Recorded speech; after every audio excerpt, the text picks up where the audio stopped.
Get ready, Staten Island. The Ferry Hawks host the Hagerstown Flying Boxcars. Today, it's a doubleheader starting at 4 p.m. with Jewish Heritage Night. As for this game, the Ferry Hawks will play as the Staten Island Menches. Friday at 7 p.m., it's soccer night, and kids glow around the bases postgame. Saturday at 6:30, it's Broadway night with postgame fireworks and Broadway rave. Sunday at 1:30, it's Military Appreciation Day, and the kids run around the bases. Visit ferryhawks.com now to lock in your seats.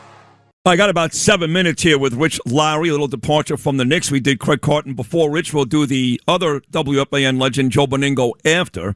But I want to get to Iran. My daughter Ava is still in Tel Aviv this morning. She's there till Tuesday. And I'm supposed to be going to Israel a week from today for a nice trip. But you know what happens as soon as the U.S. hits Iran? They usually strike back at Israel. They haven't yet the last day or so. Bahrain, I guess, was Jordan, Kuwait. Let me get to Rich Lowry. Rich, good morning, buddy. How are you? Good. How are you? I'm okay. I mean, I'm not thrilled my daughter's in Israel right now with what's been going on here, but the president Can I just said... mention one Knicks thing? Yeah, the Knicks... one thing that I'm not an NBA guy, so I just watched at the end. But something that annoyed me, the TV broadcast didn't even mention that Onanabi, is that how you say his name?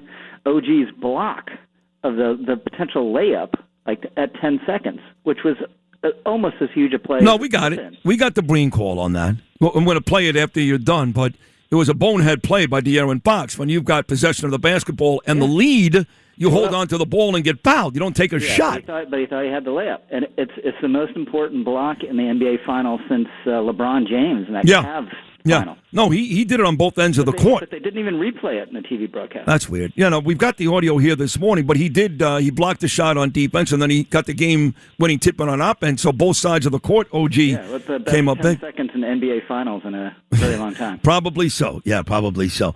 But getting back to Iran for a second, Trump is threatening them again, and you're hearing some people say this could be back to 400 or 500 strikes a day. We hit 20 different spots in Iran last night. But I'm going to speak on behalf of a lot of Americans, and no one loves Trump more than me, Rich. You know that I adore the guy. I love him. But this is getting silly. And, you know, his threats, they're less and less meaningful, to be honest. If he's going to do it, just do it. Do you think this is it? This is the time? I think it's not it until he really thinks there's absolutely no alternative. Clearly, he doesn't want to start a major fighting again. He's desperate for a deal, but the problem is the Iranians realize that, so that's why he might need to resort to a big bombing campaign again. But he really, really doesn't want to do it.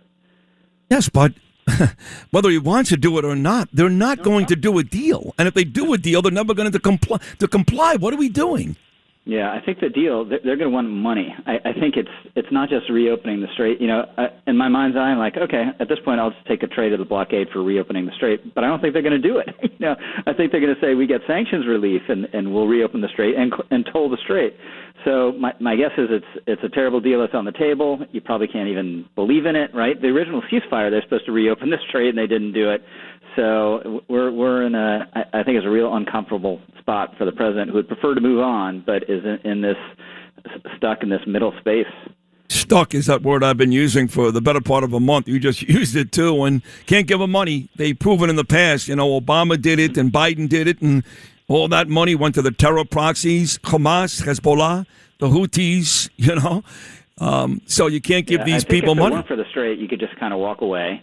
Say, we're not giving you sanctions relief, we're not giving you pallets of cash, we destroyed a bunch of stuff, and maybe we'll see you a couple years later if we got to do it again. But it's really hard for Trump to walk away if they have control of the strait. How terrifying was it for you to watch Graham Plattner celebrate a couple nights ago? Well, it's probably very good for Republican chances to hold the Senate. I kind of gave him pretty good odds of beating Susan Collins when all it was the Reddit stuff and the tattoo, all of which are terrible and show the guy's a poisonous toad. But the sexting and the abusive relationships with girlfriends, when you get into that kind of stuff, there's more where that came from. So I expect other shoes to drop. He's obviously lying about the women. He's lying about the sexting, and he's lying about the tattoo. He knew what the tattoo was from day one. Yeah. He thought it was cool and tough. And one of his girlfriends, who knows nothing, a former girlfriend, knows nothing about military affairs, was telling her girlfriends, like a year ago, oh, it's a Totenkopf. And he told me. So obviously he knew. Yeah. The guy is the worst. He's twisted. there's something really sick about him. Yeah. You know, we've had unfaithful Senate candidates before, unimpressive Senate candidates before. This is a guy you want to have nothing to do with. Just saying that he would rape someone who broke into his house to establish dominance, that's like out of a bad Quentin Tarantino movie. This is a sick puppy. And yet all these Democrats endorse him. You get this moron, Cory Booker, who again was just shredding Bibi Netanyahu yesterday. He called Bibi a horrible person, which is ridiculous, okay? You may disagree with some of the politics. Let me say it again, folks. Israel is not committing genocide. You stupid bastards are not, okay? So you got Cory Booker calling Bibi Netanyahu a horrible person, but yet Graham Plattner, he's a good guy? You want to explain that one to me? Yeah, and they didn't have to nominate him. They were defending him on all this stuff when they could have nominated someone else, 2 weeks before the primary, right? But they felt they had no alternative because the other candidate had effectively dropped out, Janet Mills, and they'll twist themselves into. Well, Bernie loved him too. Try to oppose Trump. Bernie loved him too. Sanders loved this guy too. He's another lowlife. Were you surprised to see what ended up happening with Nancy Mace in that governor run? She gets blown out by Yvette, who Trump endorsed anyway. That whole Nancy Mace story, pretty wild in South Carolina. Yeah, I mean, she was all over the map because originally she was a huge never-Trumper, right? He made me look mild by comparison, and then she became, ultra MAGA, and then she went the Marjorie Taylor Greene route with the Epstein thing, and I think we're the only two people in the United States who think that the Epstein thing was idiotic from the beginning, and he never should have released the files. And in South Carolina, if you're not with Trump, Trump's not with you, you're going to be in a very bad space. So. I like her. I know you've had on a lot, but kind of predictable what happened. Yeah. Lindsey Graham did get the win. Now they're talking. I did see something yesterday. You were on Fox News talking about potential 2028 Republican candidates for president. And J.D. Vance, obviously, and Marco Rubio, but he added some other names in there like Ted Cruz, and he added in Glenn Youngkin. And he seems to think that Ron DeSantis is going to run again. I think all those guys want to run again. I think Ted, if there's any opening, absolutely will run again. Youngkin, what else is he doing? No offense, but I think there's a chance he'll run. And certainly DeSantis has a taste in his mouth as well. I think if you just parachute DeSantis in the presidency, he would be a fantastic president. He's been a great governor. He's a substantive guy. He's smart, takes no BS.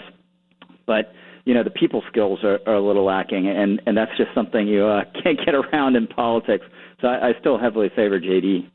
Yeah, me too. Rich, you're amazing as always. I know you got to run this morning. Those are a very, very important 8 minutes. Thank you so much for hopping on this celebratory Nick Day. By the way, are you available for lunch tomorrow? If not, I'll hit you up for some other dates. I may be. Text me after the show, okay? I may be, okay. yes. Awesome. All right, there he is, the editor of the National Review. My dear friend, as you can tell, we're about to dine together again. The great Rich Lowry here on Sid and Friends in the Morning. Thanks for listening to Sid and Friends in the Morning. You can hear Sid and Friends in the Morning weekday mornings at 6. If you like the podcast, share it with your friends and listen anytime at WABCRadio.com and download the WABC Radio app. Hit that subscribe button on all major podcast platforms. Plus, follow WABC on social on Instagram, TikTok, Facebook, and X. See you next time for a new episode so you never have to wonder. What the heck is going on here?